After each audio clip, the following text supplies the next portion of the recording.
And, I was like, I wonder if there's like some sort of frequency or something where we're just, and I've seen this in action before. And this is really weird, where for years I started paying attention to this and I never took action on it. But like, I would be like, oh, I'm thinking about someone pretty intensely, even if it's for a moment, but like it was intensely.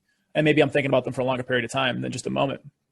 But then they'd call me a day later. And I'm like, I was just thinking about you, like what you did. I swear, this is crazy. And I've tried to hack it where I wanted to see if it was a real thing. And so the 5 or 10 times that I've done this, that I've been mindful of it enough, like today, like I did it with my sister, but she didn't say anything back. But like whenever I start thinking about someone now, I really want to make sure that I call them right away or text them right away. And the few times, it's happened about 5 or 10 times since I've done it, like people are like, I was just thinking about you. It's freaky, dude. I'm getting chills thinking about it right now. There's something in the world. There's so many things we know nothing of. And this is the stuff that intrigues me and makes me want to learn about it. But there's something there where like your intent. Welcome to episode number 6. I am your host, Sebastian Engstrom. And today, Jesse Todisco, or Jesse T, joins us on the podcast. He is one inspirational, high energy, just amazing human being. He runs 46&2 Wealth Partners, and he's been in sales for a majority of his life. He's very much of a go-getter. He is sharp with his tongue, but also brilliant with his mind and his wisdom. We discuss entrepreneurship, stepping outside of the box, and also trusting your intuition, how to develop it. There are plenty of very intriguing topics that we go into, also parenting for that sake. So I am sure you're going to love this high energy conversation. Thank you for being here. As entrepreneurs, high performers, we're so high strung. We're constantly running through walls, making it happen. And it leaves our nervous system and our being very taxed. This is 3 minutes and 30 seconds for you to give back to yourself, for you to recharge, give love to yourself, forgive yourself, and do the same with another person. You're going to do so by putting one hand on your heart, one on your stomach, and you're not going to do this if you're in your car. You close your eyes. You're going to breathe in 5 times, out 5 times. Say, I love you in your name. And then I forgive you, and you're in the last 5. And you're going to send one person to the light. You're going to start 3, 2, 1. Silently say, I love you, and breathe in. Out. In. Out. In, out, in, out, in, out, in, out. And I forgive you in your name. In, out, in, out, in, out, in, out,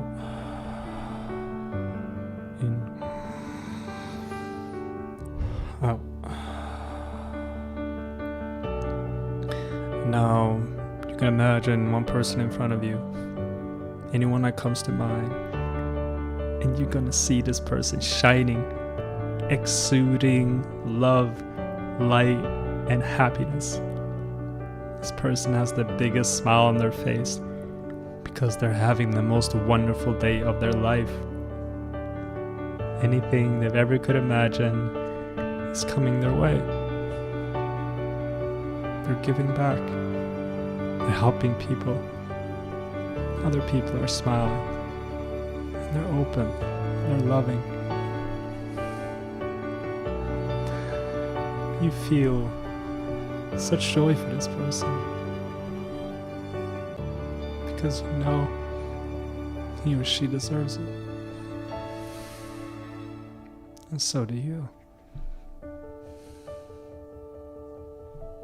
You have always been loved. You've always been forgiven. You've always been enough.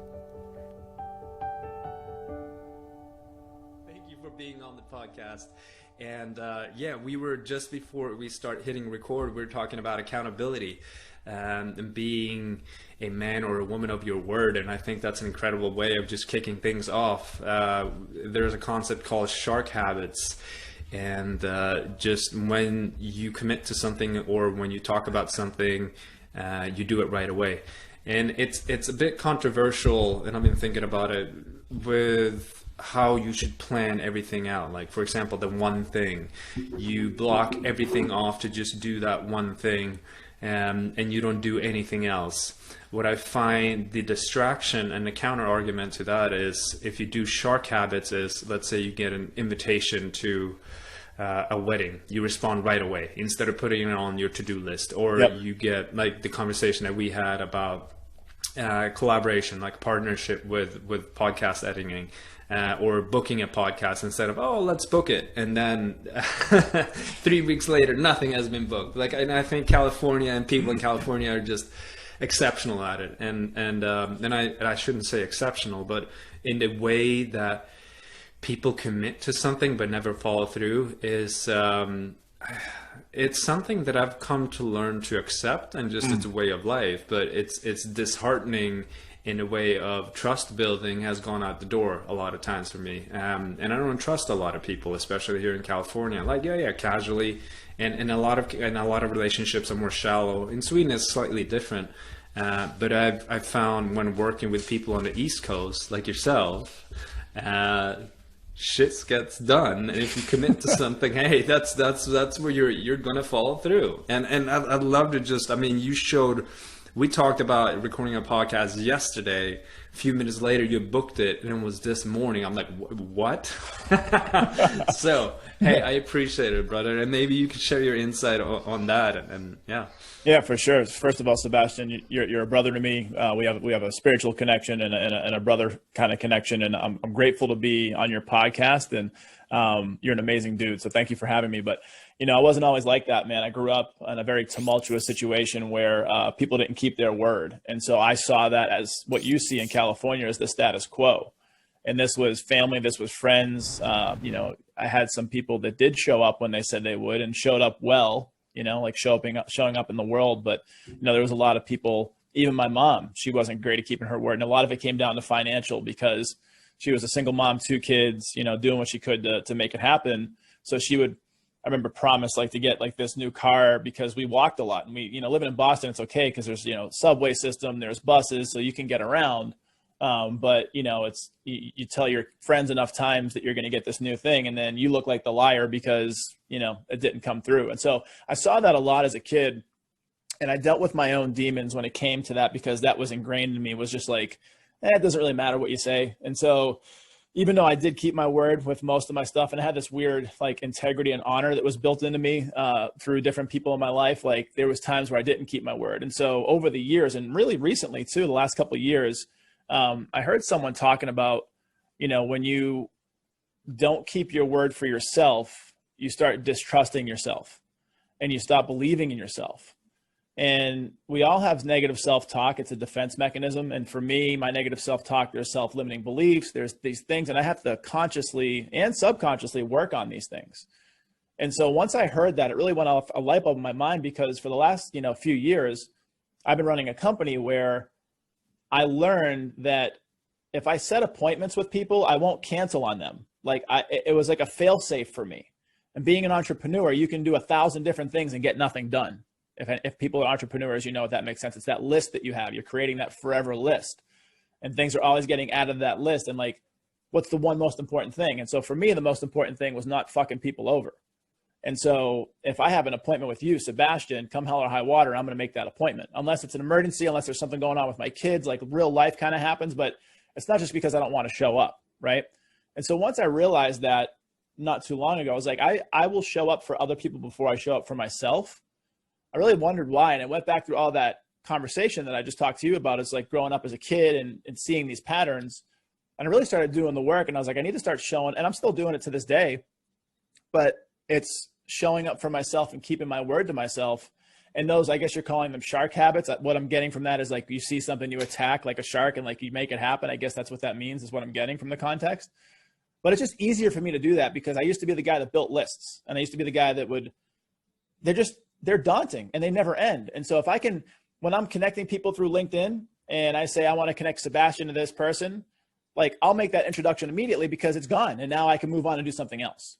So that's frankly amazing. And specifically speaking to integrity and following through on your word, that is, I mean, yeah, it really comes back to what is the relationship that you have with yourself? Like, do you keep the word for yourself and with yourself? And that is, it's funny that you bring that up. That has been top of my mind the last few days.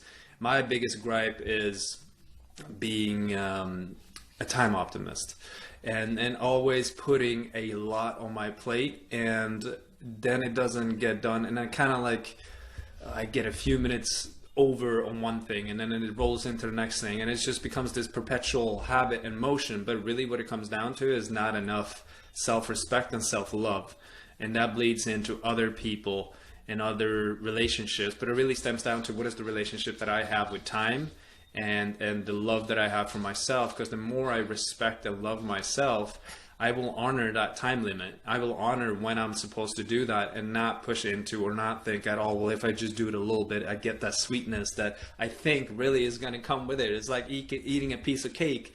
Like, oh, I'm sure it's going to make me feel better, but it never really does, maybe temporarily. But and then it makes you feel bad because usually for me, I'm a big kid, literally like I eat sugar and I get a sugar high. Like I can feel my body change, that my mind changes, I get more, you know, and like 10, 15 minutes later you crash. And so you feel like crap. So even though you had that momentary, you know, relief or escapism and something sweet, you usually feel like crap afterwards, you know? Yeah. And it's interesting how you started going deeper into your childhood and with your mom, and that's where the accountability part really stemmed down to. From my end, not thinking, and that is one of my core woundings, not thinking that I deserve love. And one of the things is when my parents split up when I was 2, and I thought it was the classic. I thought it was because of me, and after that, I thought I was not deserving of love. And now I'm recreating, even to this day, habits so people will not trust me, or I will create situations so it's harder for I to receive love or even love myself, because at the very core of it, I have disbeliefs that I'm deserving of love. So that is something that I'm working on, and really that is the core root. I mean, from a philosophical perspective and a self-awareness perspective, great that you have that awareness now, and I think that's amazing what you're doing right now. And what I told you yesterday too is that you're attacking it, you're facing it with a smile, like, hey, I might not feel like it, but I'm gonna show up anyway. And that was one of the biggest things I learned from my wife too. I'm gonna start doing things for others and stop focusing so much on myself. I mean, yep. You hear it over and over in philosophy, in religion. If you really want to find true happiness, start doing more for others and less for yourself. So 100%. Kudos to you. I appreciate that, brother. Yeah, those false beliefs and those false truths that we have in the subconscious mind, to want to play those out so that you can prove to yourself subconsciously that, you know, young Sebastian, the child Sebastian, you know, didn't deserve love in your mind, is what you believe. And so you maybe do things in relationships or in circumstances where you'll, I don't want to say self-sabotage if that's the right word, but like do something to where like you can prove that truth right, but that's not, you know, for you, and you know that's not the truth. And so it's good that you're doing the work and understand that, because a lot of people don't understand that. A lot of people don't do the work, and there's a lot of inner child work that you can do and different ways to get to that point and heal what you talked about, like the mother wound or the father wound. And it sucks, man. It sucks.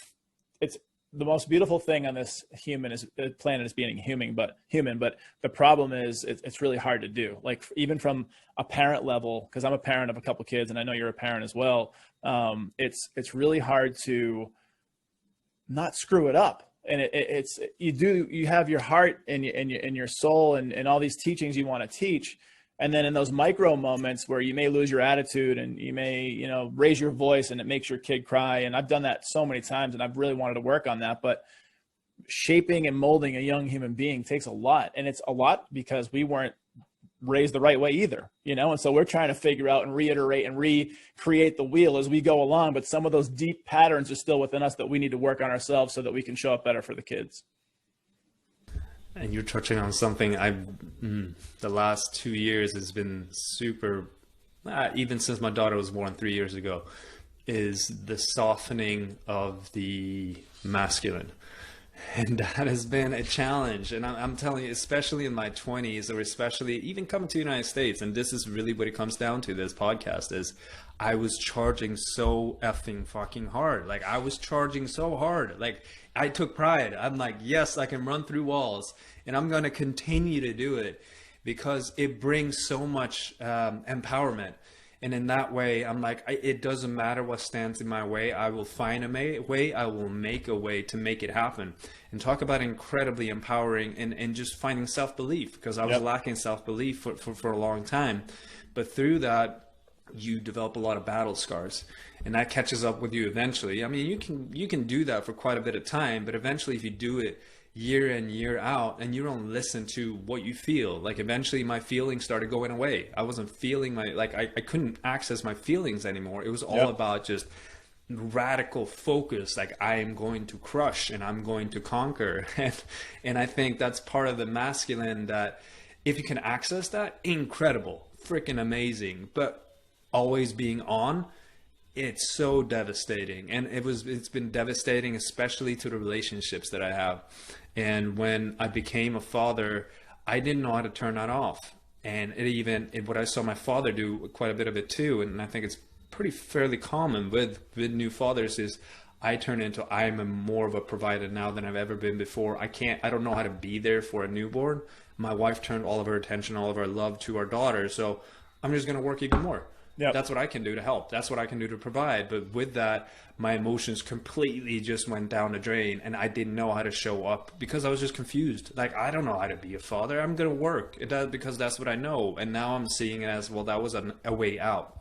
That was not really being brave in the moment and facing the challenge and facing the comfortable, because I feel like so many of us who are hard charging entrepreneurs or athletes or professionals, we see it as, oh, well, what is supposedly hard is to work 24/7. That is where I take pride in, and that's what I really find my identity in. But really, that's not hard at that point.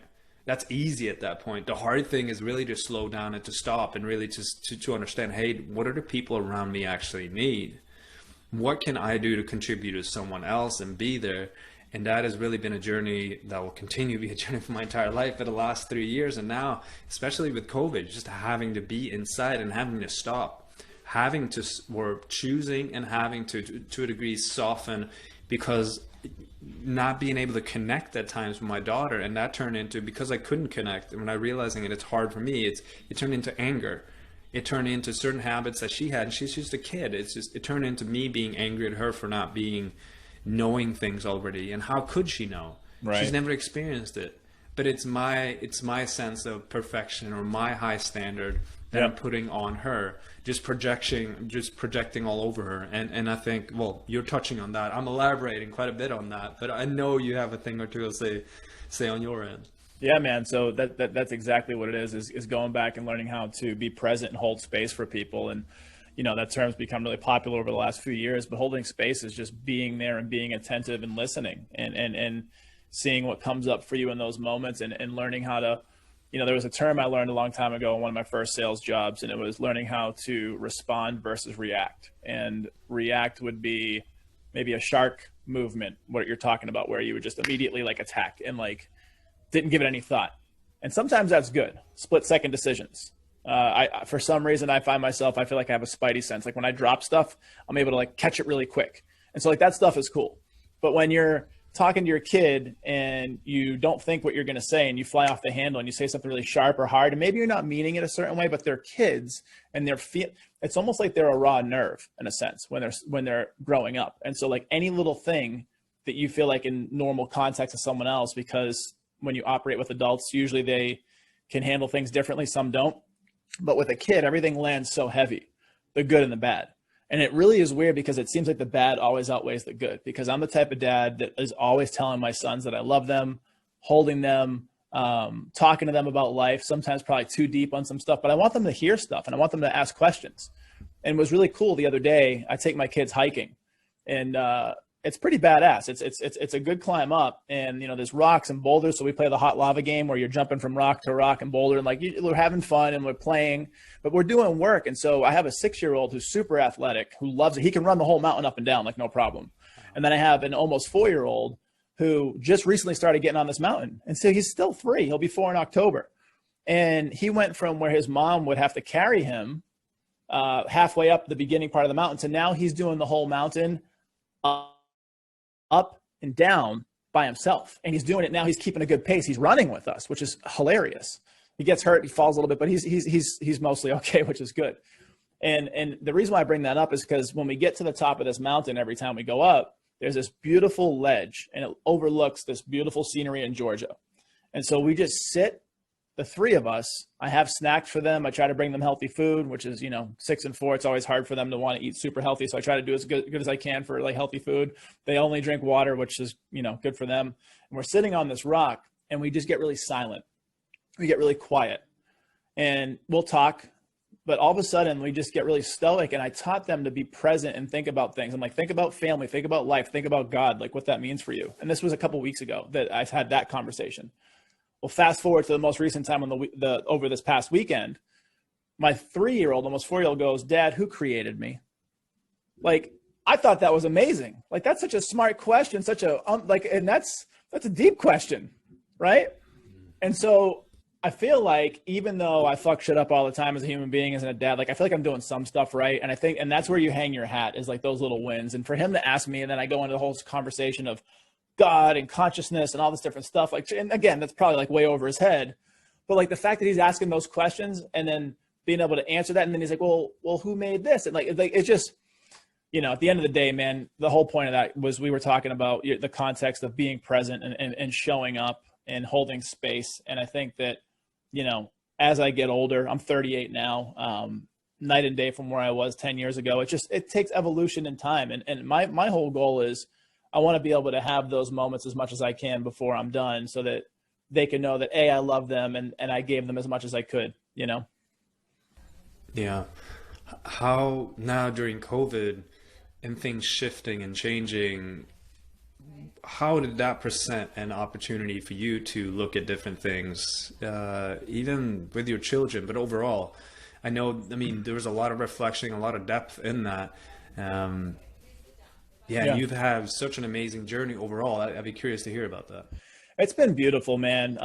Initially, so I have so many thoughts and feelings about the whole pandemic, and I have different people that I'm into, a lot of probably similar people that you listen to and that you learn from. And regardless of how bad the pandemic is or how serious it is, and regardless of being man-made or not, all these things that are super deep into the weeds, what it's presented overall is more quality time with my kids and learning how to pivot and run a business, be into health and wellness, be into self-development, be into relationships, and then also be a teacher at home, because my 6-year-old is doing virtual learning. And so my wife and I have shared custody of the kids, so I get them 50% of the month. And when they're with me and there's a school day, we're on from 6:30 in the morning when we wake up, get my youngest son, William, who goes to pre-K, which is like a daycare, get him off to school by 7:30, come right back to get Grayson, the oldest kid who's 6, to his virtual learning by 8. And then from 8 to 12, he's on. And he's crushing it. And he's doing really well in school. So I feel like that's a win. He looks forward to it. It's fun. It's stimulating. He's doing really well with it, which is great. And so that part of being a stay-at-home teacher, because even though I'm off to the side and I'm working from home and I have my stand-up setup, which is a chair on top of my kitchen counter, and I'm using my laptop, I have a stand-up, real desk here, I'm able to keep an eye on him. And if he needs help, I can come over and help him with something.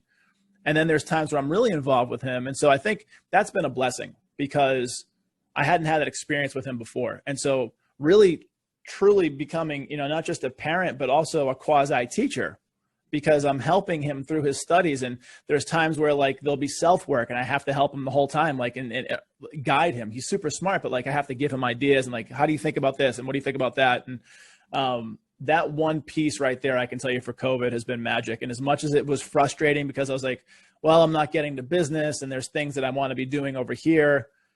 It wasn't about what I wanted. It's about what he needed. Right. And I could always pivot and figure out, well, maybe I work later in the day, or maybe I just don't. Maybe I just get my shit done and that's it. And like, instead of working an 8, 10, 12-hour day, maybe I work 3 hours, maybe I work 5 hours, but like those 3, 5 hours are impactful enough to where I'm getting the job done, like the most important thing, like what you talked about. And so I think just overall, the quality time with family and the dynamic, like I'm actually sad because he's going back to school full time on October 5th, which is a couple of weeks from now.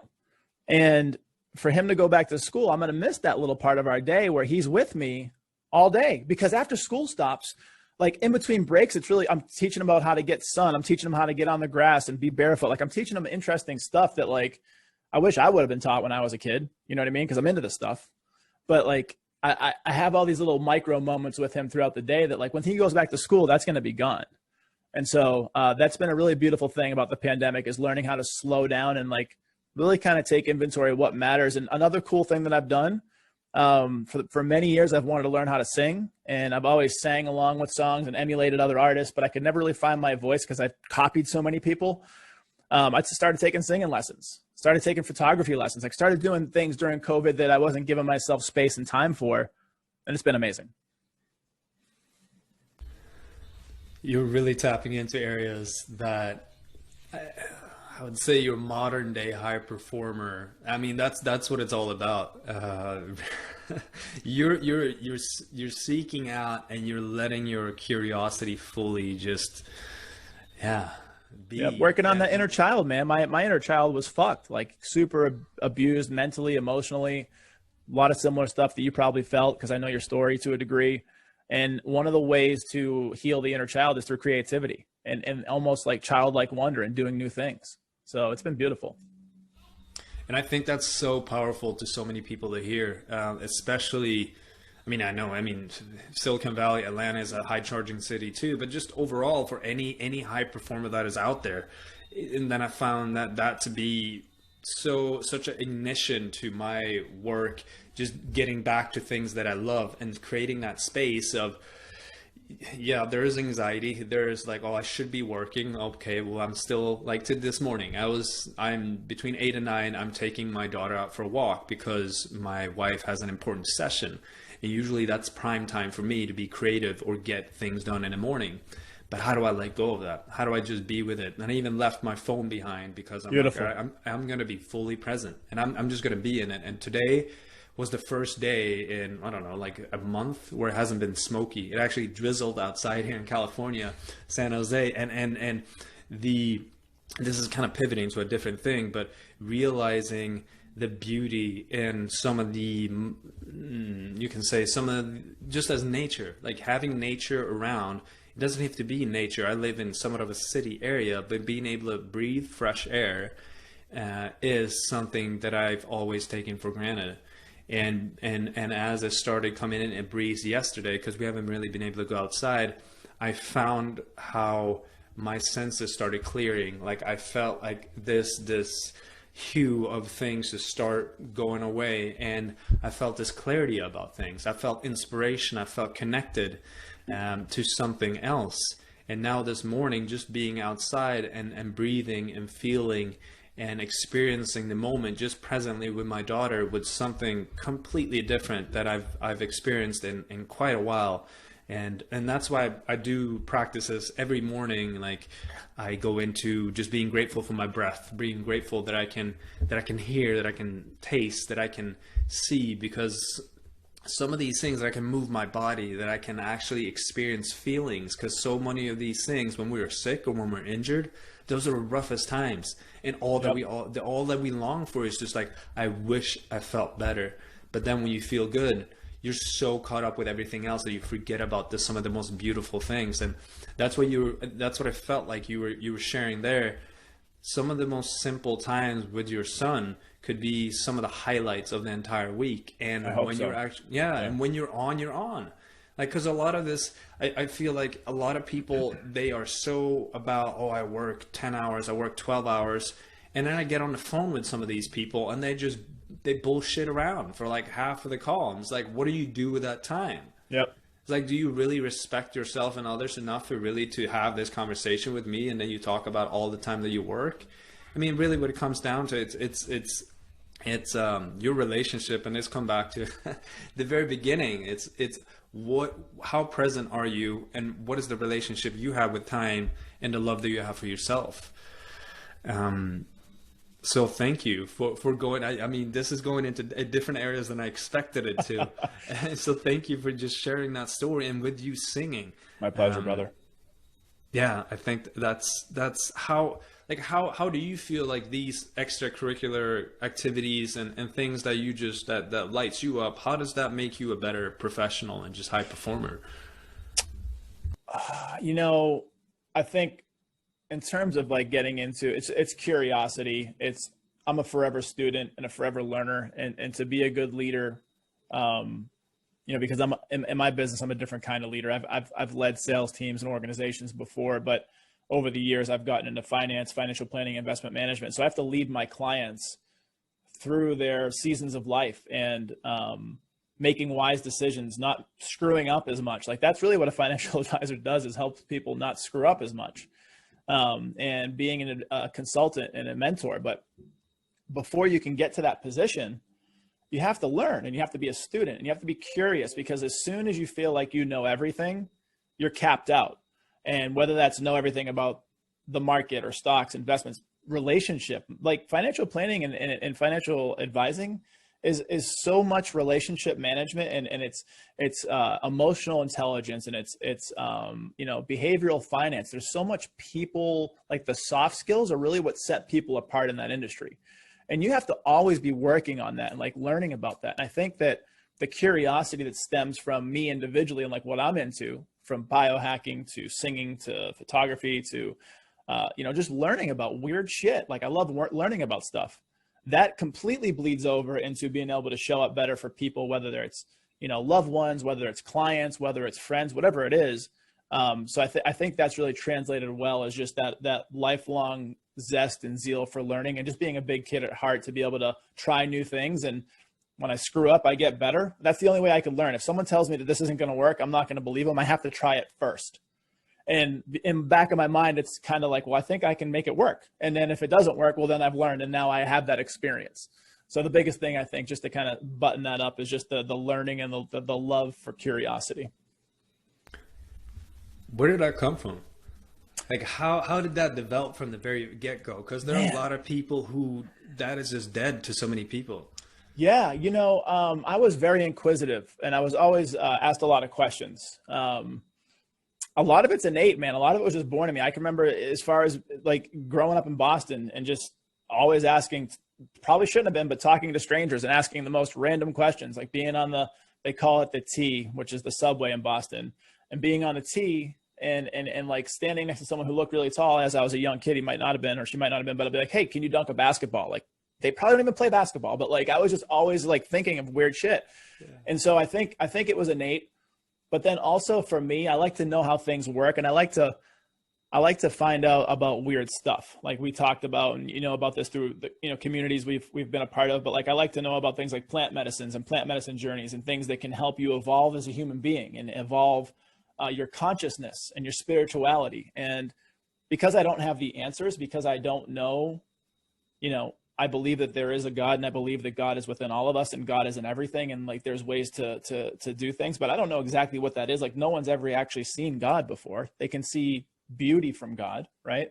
So I want to know what that looks like. And if I can go to Peru and I can do an ayahuasca journey and maybe see God, or maybe see something else, like, hell yeah, I'll try that. Like, I'm just really into like learning and whatever tools I need to be able to make that happen. So I think it was just something I was born with, but as I've grown through life, I've learned that looking up to people in sports growing up, like it was always surrounding myself with people that were better than me, so that I can learn from them. And like, I used to look at it like, if I can steal this person's shooting ability, and this person's passing ability, and this person's like, quickness, like, and I can put this together, and like it was always just adding things to like maybe do better at what I was doing. That was part of it too. But now that, I'm a little bit more seasoned and older in life, I think that it's just about the journey, and it's about the, I don't want to die with any regrets. And so if I leave any stones unturned, or if there's something that I didn't try, that like the singing thing, I've wanted to do that for like 15 years, maybe even longer, maybe 20 years. And it finally took me until now to do it. So it's like, if I went, if I was going to die tomorrow or today, and it was like, that could be a huge regret, even though it seems something small, but like, I just don't want to have any regrets. So it keeps coming back to that as the question when they asked 85 something year olds, like, what is the biggest regret that you have? And it's just fully not taking those risks, fully not taking those chances. 100%. Things, that you enjoy. So way to do it, Jesse. Trying, man. Listen, there's a lot that I need to do and want to get after. And if I'm blessed with enough time on earth, hopefully I'll get there. But really, it's just about enjoying the journey, helping as many people as you can, showing up in the world the best you can every day. And just as, woo-woo as it sounds, man, just being love to everybody and just trying to help people. So from an early get-go, there was, like, today and right now, you're beaming this energy that is just, there's so much of it that you can share. Like your cup is so filled that you can share, and you're just loving life, and you're seeking out things, and you can just tell that, all right, I'm on this high and I'm going to make it happen, and I'm going to make it happen for other people. And I think that is one of the most unique things that you embody, is that you genuinely want to help people, and eventually it just comes back, and it comes back as blessings in so many different ways. And that's amazing. But I'm sure it hasn't been like that your entire life. And I know that that is also an incredible trait, I think, of some of the most impactful people that are out there. I mean, talking big names like Tony Robbins or Oprah or so forth. Like, they truly just want to give back, and because they're doing it in such a massive amount, in such scale, it doesn't even have to be scale, but they give so much that they receive so much in return as well. But for a lot of people, it's counterintuitive.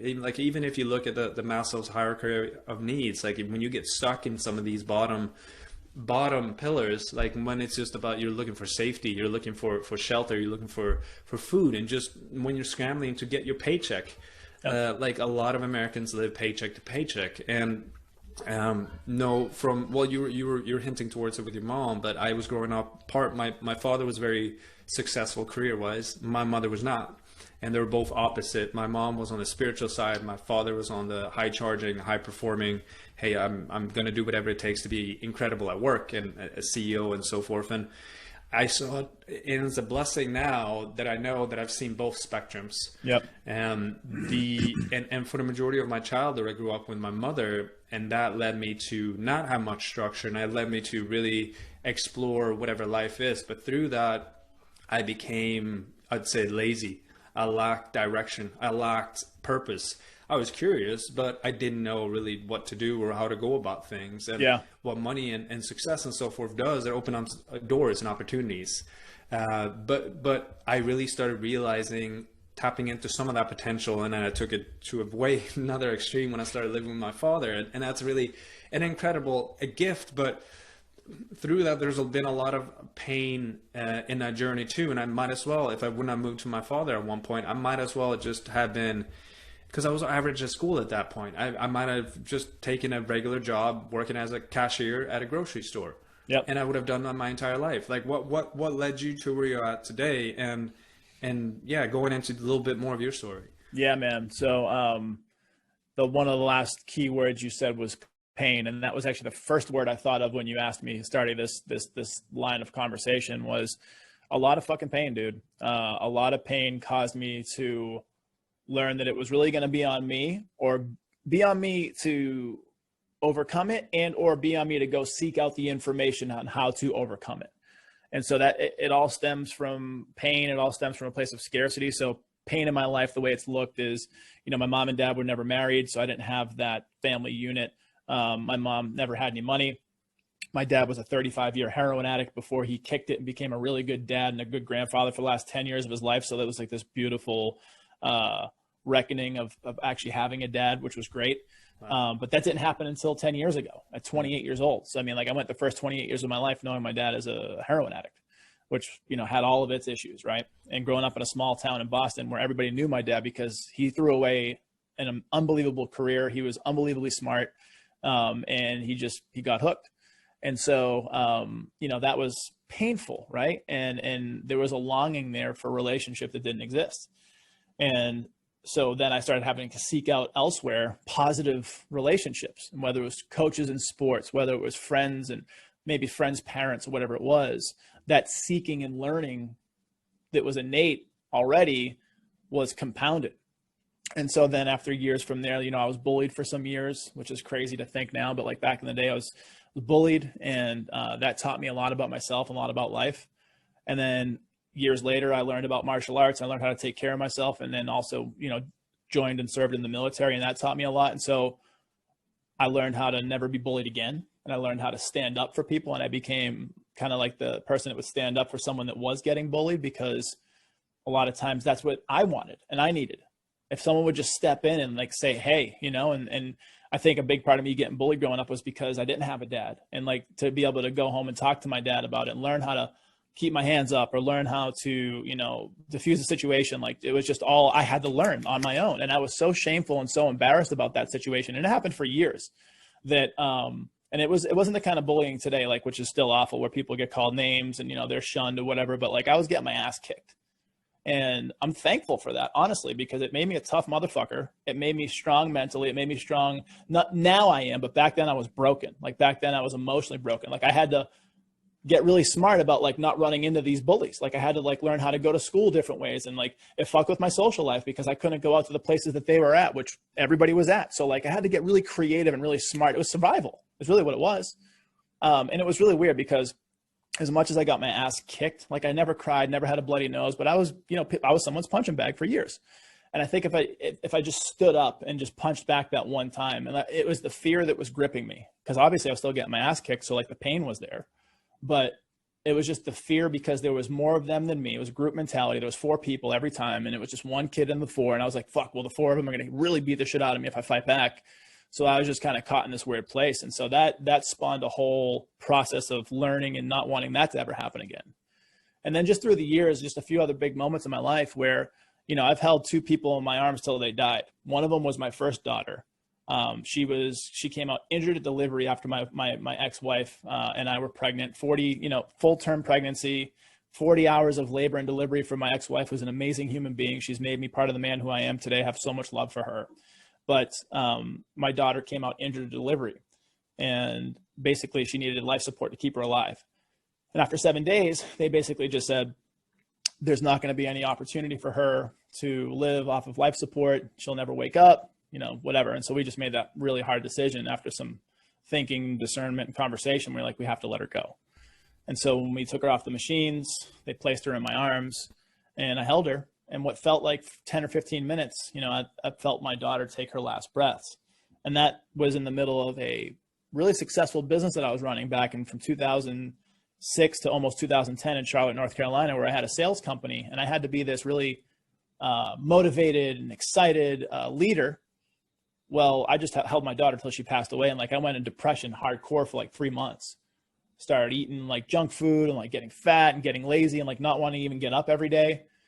And after 3 months of going through that, I looked at my office and my team, and I was like, listen, I just can't do this anymore. Like, I'm asking you, I had like 35 people working with me. I was like, I'm asking all of you to go out and take rejection all day. Cause it was outside sales, like direct door-to-door sales, business to business, cold call, commission, the hardest kind of sale that you can do.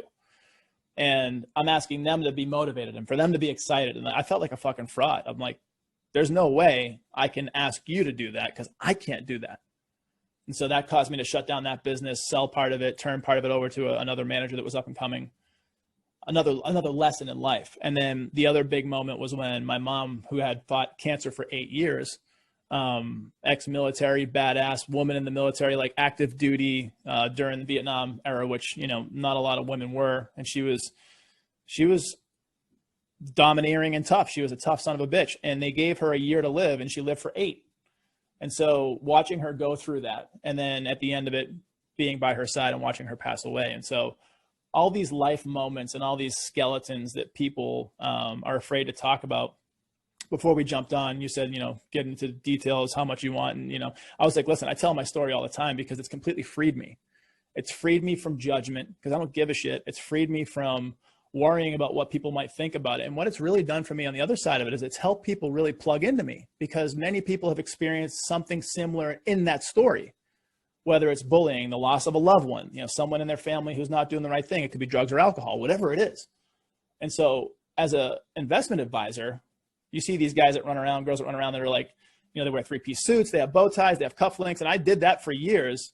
But now I'm just like, I can relate to people so much that when I share that journey, I find my people and my tribe. And so that's been part of my calling, is sharing my story, because my story is not for me, it's for other people. And it's completely liberated me. And I'll just leave this one note here. So the reason, there's 2 people that helped me get to that point, because I was embarrassed about my story for a long time, and shameful for certain parts of it. Oh, and I sold drugs and did drugs for 2 years during a time period before I left for the military. So that wasn't, good either. But basically, 2 people helped me with that. One was my mentor and coach, Patrick Tucker, who is an investment advisor. He's out in Omaha, Nebraska. Amazing dad, amazing human being, into health and wellness. Like, he's a lot of like the same kind of things that I'm into. And so like, he's part of my tribe. And he's like, man, you got a hell of a fucking story. He's like, you got to share it. And I was like, well, I'm an investment advisor, financial planner. People aren't going to want to work with me. And I'm like, because there's this perception of you have to be this certain person in that world. And I'm not that person at all. I'm the guy covered in tattoos. Like, I don't give a shit, right? And so the second person to help me was David Goggins, and his book, Can't Hurt Me. And he completely walks you through how telling your story for him has freed him. And so I took a brave step, and I listened to that book 2 or 3 times on audiobook, which is amazing, by the way, one of the best books ever. And between those 2 people, when I started sharing my story 2 or 3 years ago, it's changed my life. Business has blown up. Speaking engagements, like, helping people, motivating people, like, just by sharing that journey. And so I think that's my calling. My calling is to share that pain, to tie it all together, that I was able to grow from and learn from, so that I can help and teach others. I'm blown away. I did not see that coming. And we've talked quite a bit before, but I did not know it. And yeah, that story, please keep sharing it. Yeah, brother. I mean, you had me in tears when you were talking about your daughter, and I can only imagine that's been on my mind lately. When I used to hear about people who, or see it in movies or whatever it was, people who had their children pass away when they're 1, 2, 3, like, or at birth, and I'm like, when I wasn't a father, when I wasn't a parent, and I couldn't relate. I'm like, well, the child, and it might sound insensitive, the child wasn't that old. Like, were you really that attached, or was it really that big of a loss? And now, like, yes, absolutely. Like, I can't even imagine. Like, my daughter is 3, and if something were to happen to her, like, I can't even imagine what would happen. Even just having a miscarriage, like a prior colleague of mine, like, what you go through with that is, and that goes into the area of death too.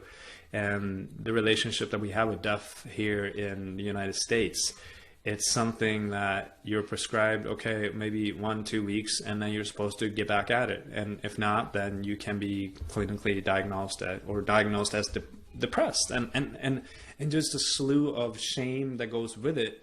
And especially for high performers, is that if you don't continue to hold up that persona of being strong 24/7, you're a failure. Yep.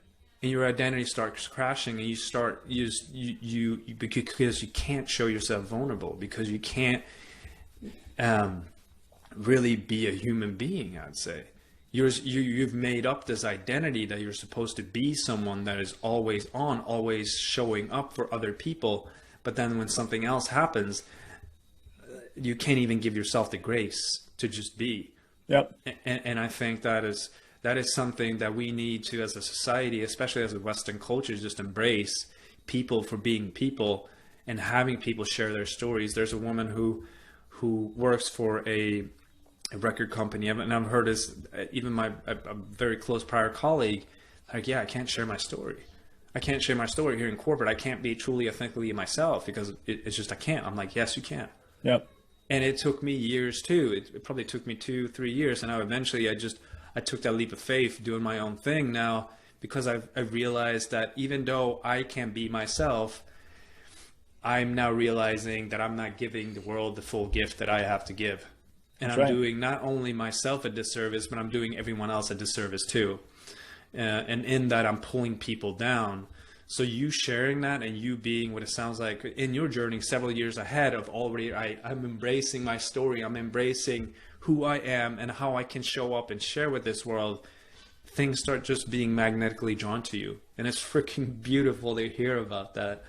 And just who you are, Jesse. Thank you for showing up like that. I appreciate it, brother. And you talk about magnetically being drawn. Like we got on a phone call yesterday because you reached out to me, but I told you for like the first couple of days of the week, Monday and Tuesday before we talked, and we talked Tuesday, like I was like, you were on my mind. You had crossed my mind a couple of times. And, I was like, I wonder if there's like some sort of frequency or something where we're just, and I've seen this in action before. And this is really weird where, for years, I started paying attention to this and I never took action on it. But like, I would be like, oh, I'm thinking about someone pretty intensely, even if it's for a moment, but like it was intensely.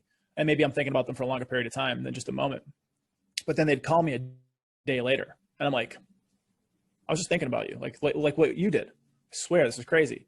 And I've tried to hack it where I wanted to see if it was a real thing. And so the 5 or 10 times that I've done this, that I've been mindful of it enough, like today, like I did it with my sister, but she didn't say anything back. But like whenever I start thinking about someone now, I really want to make sure that I call them right away or text them right away. And the few times it's happened, about 5 or 10 times since I've done it, like people are like, I was just thinking about you. It's freaky, dude. I'm getting chills thinking about it right now. There's something in the world. There's so many things we know nothing of. And this is the stuff that intrigues me and makes me want to learn about it. But there's something there where like your intent, it's real. Like the way they explained consciousness the other day, I heard this was beautiful. Like Paul Chek, who's amazing. I don't know if you've heard of Paul Chek, but Paul Chek is like a teacher to Kyle Kingsbury, a teacher to Aubrey Marcus. Like he's the guy like that's taught them a lot of stuff. I like going to the source. Like whenever like Tim Ferriss, like I learned a lot from him back in the day. Like who did he learn from? And like who did they learn from? I try to bring it all the way back. Paul Chek was talking about when you breathe, your breath is real, but you can't grab it. You can't hold it. You can't hold your breath, but you have breath, right? When you're alive. And he's like the same thing for your consciousness. They figured out a way, and there was some study they did, like consciousness has like a matter to it, like a substance to it, even though you can't touch it or feel it. It's the same thing as breath. And there's a lot of work being done on that right now. But I bring that back to say that, there's got to be other things out there just like that, where you're thinking about someone, they're thinking about you. And if you reach out to them, just like you did with me, I was like, I was just thinking about you. And then I started doing it with people, like trying to figure out if it was real. And like, I found out that it was. There's just so much we don't know and so much that doesn't make sense. But I guess that comes back to intuition and going with your gut and not being afraid and just being vulnerable and telling people that you love them and telling people that you care about them, because you just never know. So. And that is one of the biggest things, is listening to your intuition.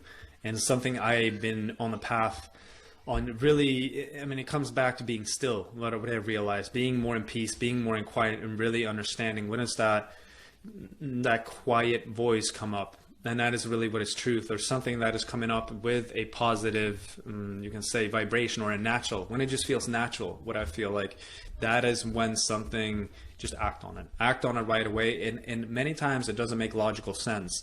And coming from a sales background, this too, when you're all just being measured on numbers all the time. Yeah, there are people, and I think some of the best people having incredible relationship skills and listen to their intuition.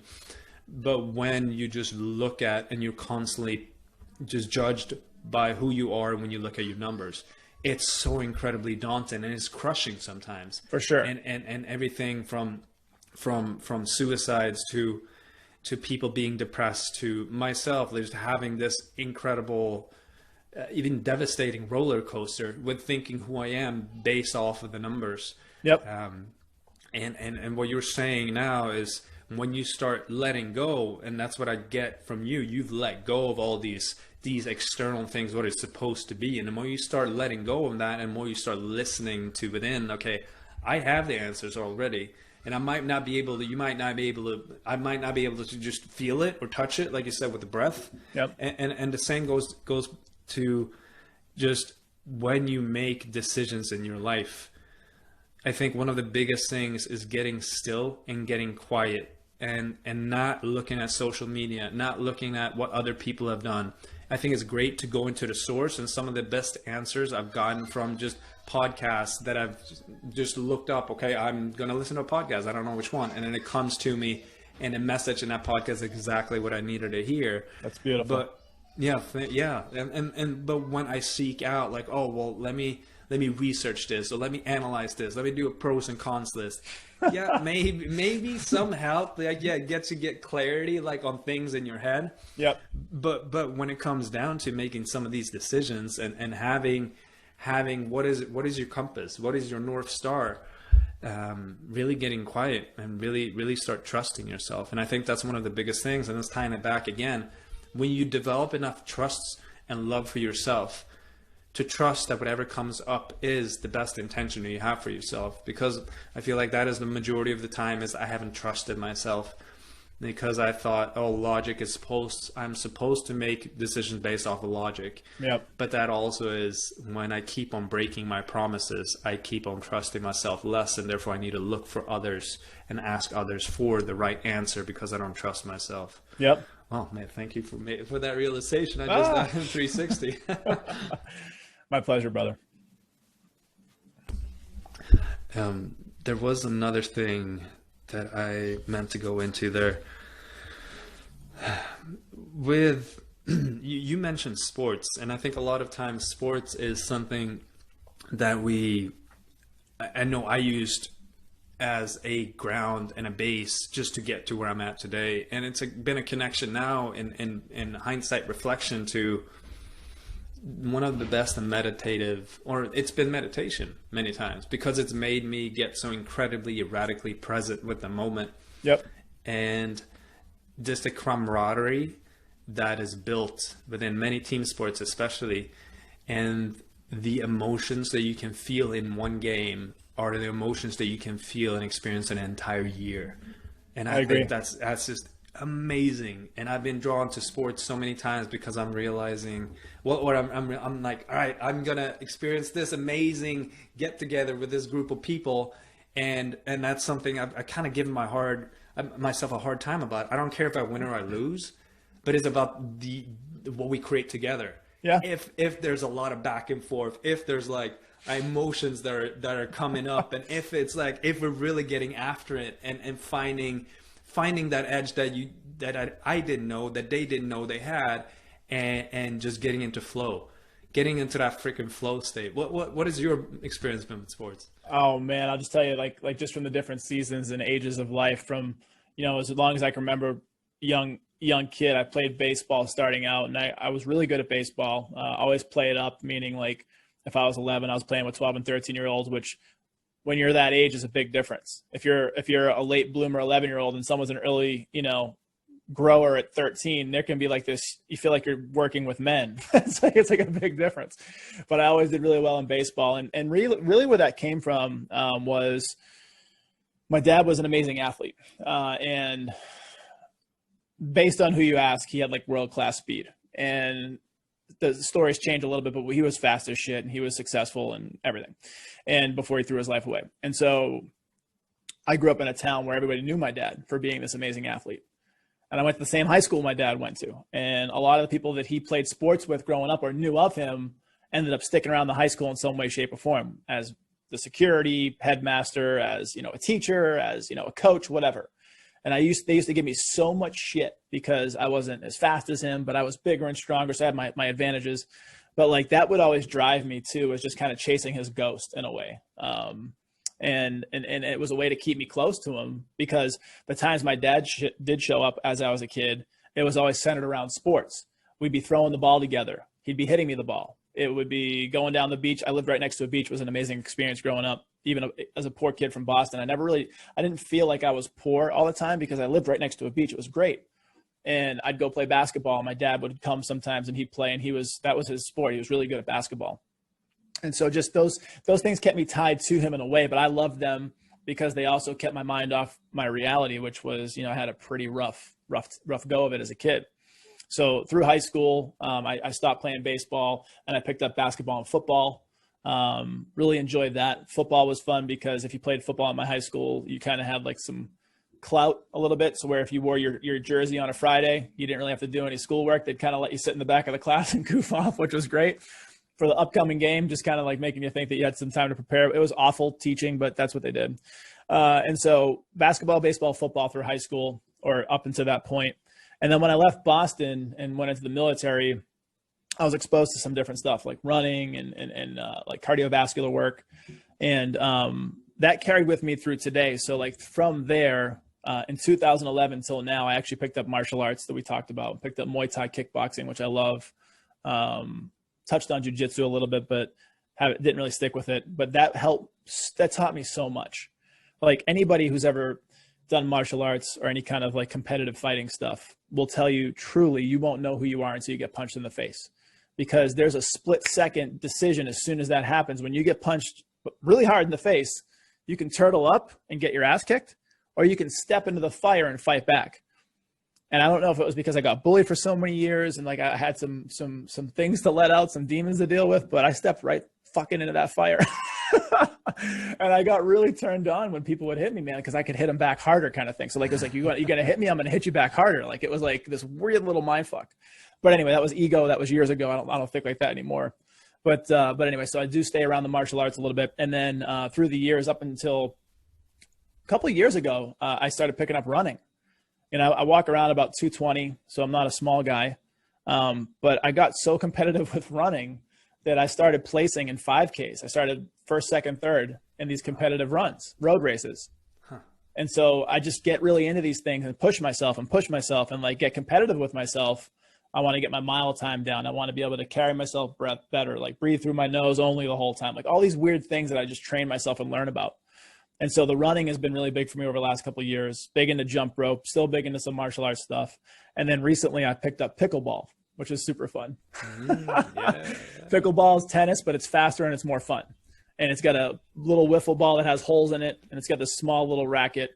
And one of my buddies, he's a client of mine, but he's a good friend of mine too. He's actually in the same building. He's just a couple offices down. We play every Wednesday early morning to get the day started. So just staying active, you know, being active, and my ex-wife is active. Like our kids are active. So having them athletic and playing stuff and doing stuff. And, you know, I've had my 6-year-old already tried martial arts and baseball. So like he's already done some stuff. He's a runner. He loves to run. And kind of going back to my dad, I picked up running 2 years ago because it was the hardest thing for me to do because I hated running. I just didn't like doing it. Mentally, it's hard. Physically, it wasn't as hard, but mentally it was hard. And every time I'd go on a run, I would notice myself get a little bit better every time. But I always felt my dad, who had passed away a couple of years ago, I felt like he was with me in a weird way. I could just kind of feel him with me in a weird sort of way. And there's sometimes where I'll talk to him. I'm like, hey, Dad, or I'll talk to him. And like sometimes because he was more competitive than I ever was. And I've gotten into fights. I was so competitive. Like he was super competitive. He'll push me a little bit.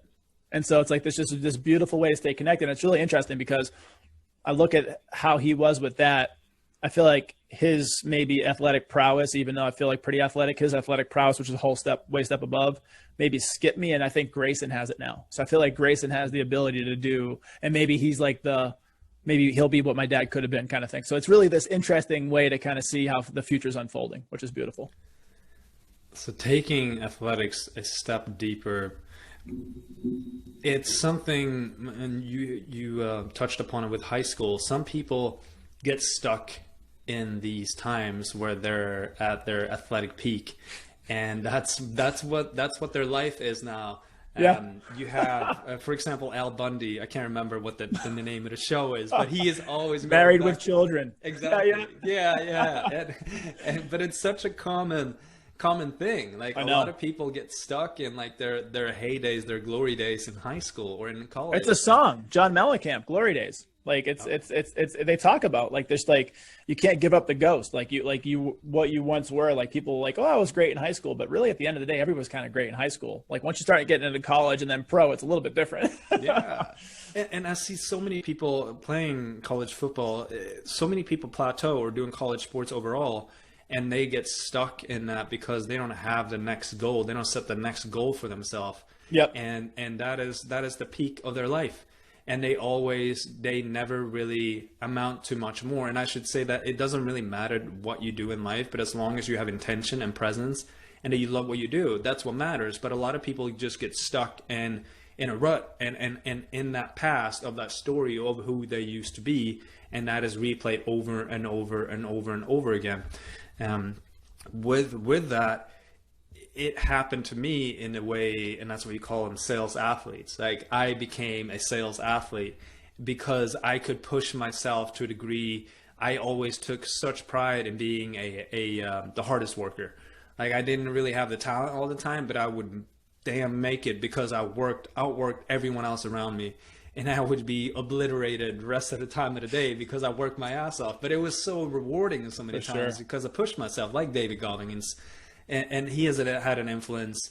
Well, you can say tidbits from a motivational perspective. But when you go into always and constantly achieving and doing, even if you get stuck in it or not, and you're talking about it right now with so many around you, from your wife to your children to your father, always achieving things and being incredibly good at things. When you get around a culture like that or people around you like that, it's very easy to do the same thing yourself and never to stop. Absolutely. But it's still, and I know, but you've taken plenty of times to stop. Either it happens to you forcefully or you get hints, like eventually. So how has that showed up in your life? Because you can't just keep on charging forward all the time. No, I'll go back to Paul Chek on this one. Amazing. He's like the first original biohacker. So like Ben Greenfield, who's huge right now, and he's really a guinea pig for all things on anti or reverse aging. Paul Chek, he's written many books. He's kind of written the book on it. And he talks about the 4 doctors and the 4 doctors that you can control before you have to go see a doctor.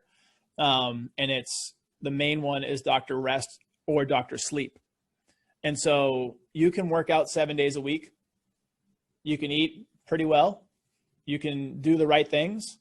But if you're getting 3 to 4 hours of sleep a night, you're literally killing yourself. And so it's the whole adage of, stepping over dollars to pick up pennies, for a financial kind of term, to throw it back there.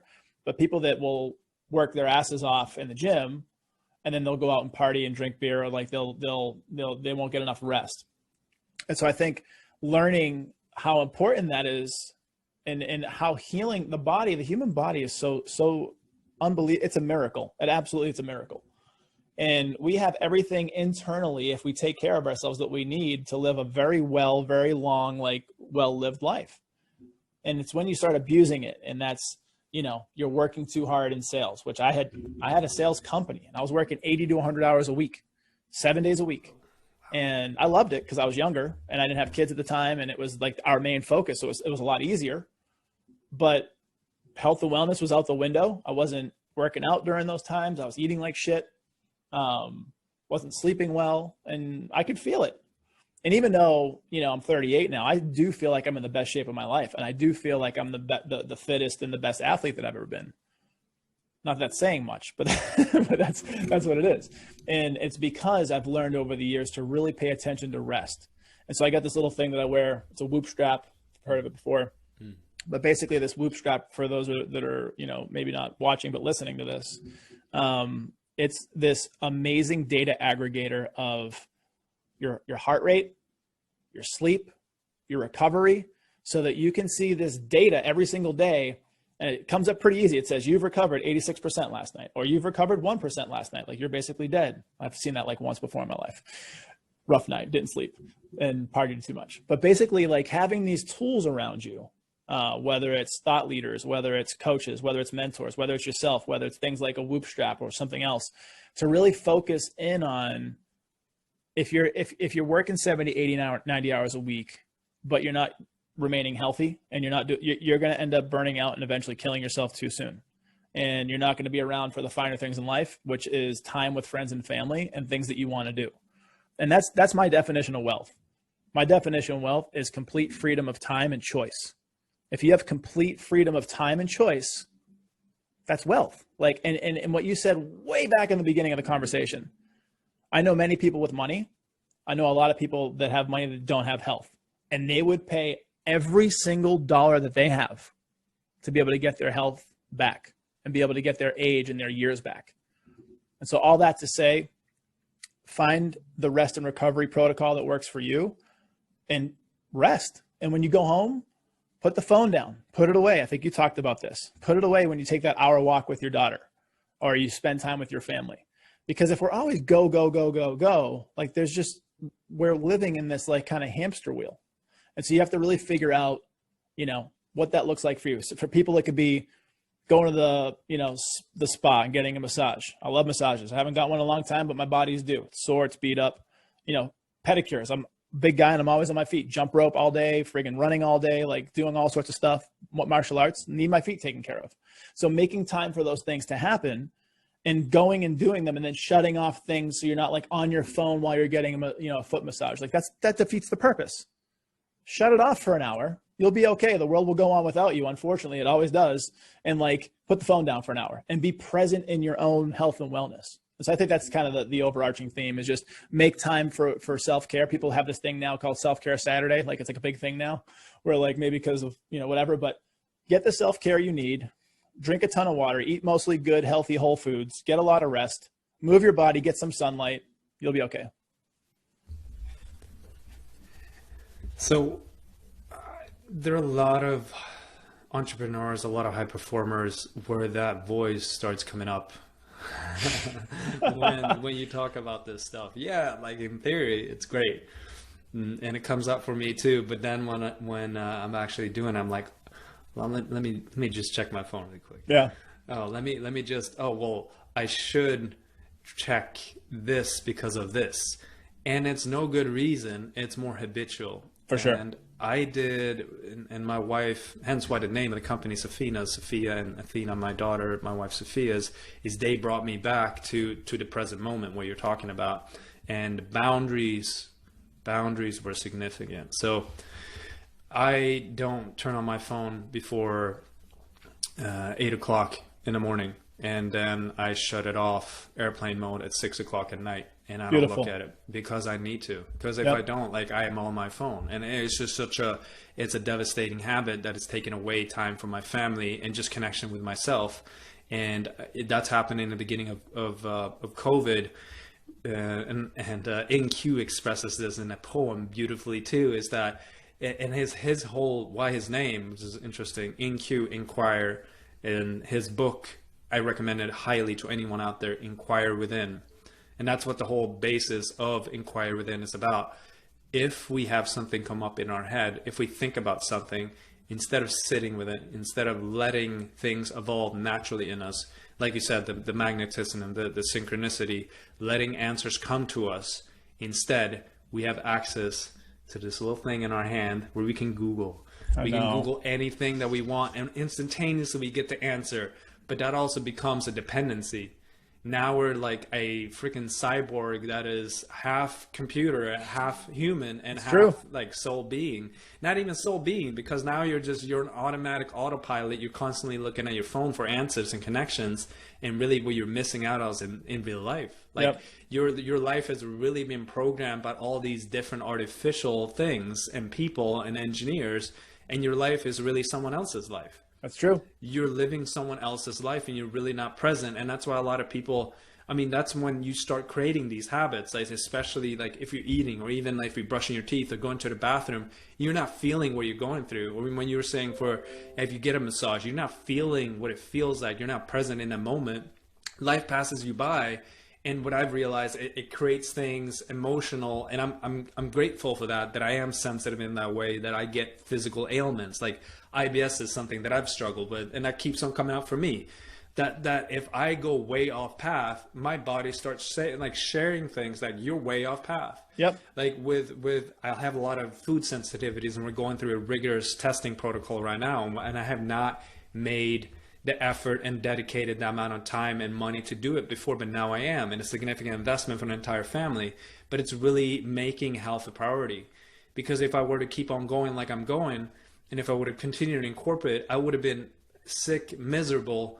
And that's part of the reason too, like why I started, is one of my mentors who I really looked up to, who did all these things. He went down that dark path, and eventually he ended up committing suicide because his entire worth was based off of his numbers. Yep. It was based off of his identity with his company. And when it was all taken away, when he didn't perform, he didn't know what to do with it. And it was easier just to end his life. So sad. Sorry to hear that, brother. Yeah, thank you. And it's why I'm going into that has made me realize, but also explore the extreme opposite. So more on my mother's side, like, screw this corporate bullshit and money. Like, I'm done with it because it brought such like I almost left my family at 1.4 and making me realize that I don't want any part of it. And then going into just a what do you call it in, so I'm thinking about it in Swedish, English is hibernation. So when you just go inward and just don't do anything, and being part of anything from spiritual communities or going deep in reflection, writing poetry or whatever it is, and just being. And I think it's incredible, and just do soul searching. But what I realized with that is you need to function in this world too. And when you start doing things and you start making things happen, even though you don't want to do it, but you just set out these goals and you get them done, there's a sense of pride and a sense of you feel worthy of something. And that goes into principles like Paul Check. Like, you can't just have one aspect of life. And if you go into that spiritual path, you meet a lot of people who are just in woo-woo land and they're stuck there. They're incredibly connected 24/7, but they are so out of touch with reality that they're living in poverty. Yep. Yeah, and I know you've dived in it. You've gone into that too. Like, how have you not gotten stuck, let's say, at high school in your past story in athletics, or have you not gotten stuck in, let's say, drugs at one point, or in a spiritual community where you're like, all right, I'm going to live on minimum amount of money and I'm just going to be, and I'm going to meditate. Yep. I'm going to become monk-like. Why are you on the path right now? I think for me, it was just, I was very obsessive when I was younger, and they say obsession's a young man's game, right? And I wonder if that's true, because when I was younger, I would get upset. So like I've had a narrative my whole life of being an entrepreneur. When I was a kid in Boston, I would buy, sell, trade comic books, baseball cards. I would set up these little bullshit carnival games that my friends would come to, and give me like a quarter or a nickel to win some like secondhand stuffed animal that I didn't want anymore. And like, I always had this like innate thing, and that came from a place of scarcity. And that came from a place because we didn't have a lot of money. So like, I had like learned pretty quickly and autonomously how to make money. And so then the performance that you keep talking about was born. If I perform, if I keep doing, if I keep making, or if I keep, just following that track of constantly always doing, like, then I'll be okay. And that led through, I got my first job when I was 13. It was a summer job, but then my next job was 14, and I had a job pretty much ever since from then. And so there was just always this like performance thing. And then there was just some other pit stops along the way. But in terms of like, I learned, I don't know when it was. I think it was probably after the military. So I got out of the military in 2006, and I had a decision. I could go back to Boston and it's a really, really crazy place up there for so many reasons. I can go back up there and try to find my path, or I could do something completely different. And serendipity, God, whatever it was. I had a sister living here at the time in Georgia, and she said, come down for the summer. And the summer turned into present day 2020, and it completely changed and saved my life, which is beautiful. But in that shift of going from Boston, where it's very much a rat race, and it's very much a lot of people that, show things that they have, but they really don't have it. Like, the people that might have a nice car, they might have a nice house, but they're like completely in debt, or they're completely broke. That was never attractive to me. Like, I didn't want to keep up with the Joneses. And so I wanted more out of life. I wanted more meaning. And I realized that even though I was a performance guy and I was a high achiever kind of guy, I had this like spiritual kind of philosopher kind of side. And once I started delving into that more and started learning about that world more, I realized that yes, you do, like you said perfectly, you need to have a function. You need to have something where you can be practical and put food on the table for your family and like live a life that you want to live. But just as equal as that is, you have to have a life that's like meaningful and full of like whatever's important to you: spirituality, health and wellness, relationships, human optimization. Like, these are the things that I'm into. And like, that has to be equal. And sometimes it's even more, because once you build a business, then thankfully I've learned that years ago, I always found myself quitting jobs. And I'm like, why do I quit jobs all the time? I didn't like working for anyone else. I just didn't like it. And it was only then, like, when I liked working for someone, it was like by choice or someone that I like really connected with. But I didn't like having a boss, which was really a hard time for me in the military, because there was a lot of people telling me what to do that I felt like shouldn't be telling me what to do. So anyway, long story short, I found this way of being an entrepreneur that I had this kind of DNA for as a young kid up until now, where, you know, I could build the business that would give me the lifestyle that I wanted. I could have 100 clients and do really well financially, but like those clients are people that I really love. Like, they're my client family. They're people that I want to be around. And like, bringing a new client into my business, I have all these little checkpoints to make sure that I want them in my business. And then once they're in the business, it's like I have like an extension to like friends or family. It's like this really interesting thing. So I built that business the way that I wanted to, and it brings in revenue that I need, but then also it affords me the flexibility to go do what I want when I want, like if I so like desire to do that. And so I think that kind of the whole crux of it is, and kind of like getting off into a different topic now, is just being able to identify what makes you happy, identify what's going to make you money. If those are one and the same, like for me, it's one and the same, like being someone who's in finance, but being a consultant and a coach that teaches people how to manage their wealth and create wealth. That's what I was designed to do as a human being. I figured that out. And so if I can make that my career or my passion or my purpose in life, yes, I work. Like that whole bullshit thing, you find something you love, like you'll never work a day again in your life. That's bullshit.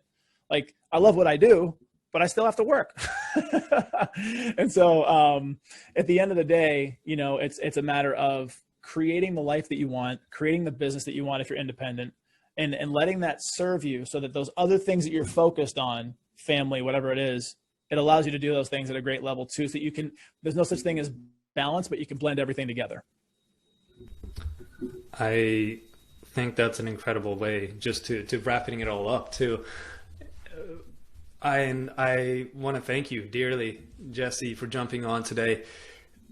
What you embody is not just in theory or someone who's writing an incredible concept, but hearing you and feeling you express what you express. You can truly tell that you're at a place where you're operating with a give-take mentality all the time. And you're making a beautiful difference in this world, and just how you have helped me. Yeah, for sure. And thank you for everyone that you're helping. You're truly making this world better by just showing up fully as yourself, and you're listening to all these different areas. You're staying curious, and still you have a drive to get better. So genuinely, thank you, Jesse. Likewise, brother. I mean, like, being around people like yourself, and you specifically being around you, it makes me happy, and it makes it easy to have conversation. Like, it's just you're really amazing at connecting, and you're a good human being, and just being able to you know, guide the conversation and take it down a path where hopefully it was meaningful. But it was meaningful for me, you know, and just being able to plug into you as a human being. So thank you so much for who you are and for your time. Love it. Jesse, where can people find you? Oh my goodness. Everywhere. So if you go anywhere in this Google, social media, if you type in Jesse T, Jesse, and then the last name is Todisco, but I use T as like a family nickname. It's short, it's Tee. So if you go to you know, Jesse _ on Instagram, you go to Jesse Todisco on LinkedIn, Todisco. The name of the business is 46 and 2 Wealth Partners, just like the Tool song 46 and 2. 46and2wealthpartners.com is my business. If you want to keep more of your money, make more of your money, or stop trading time for money, I can help you do that, and do it with, we'll do it in a fun way. And then the other places are, I have a podcast called The Jesse T Show, which love to have you on. So The Jesse T Show highlights entrepreneurs, thought leaders, creators, and athletes, and shares their journey with the world so that they can help people with their journey.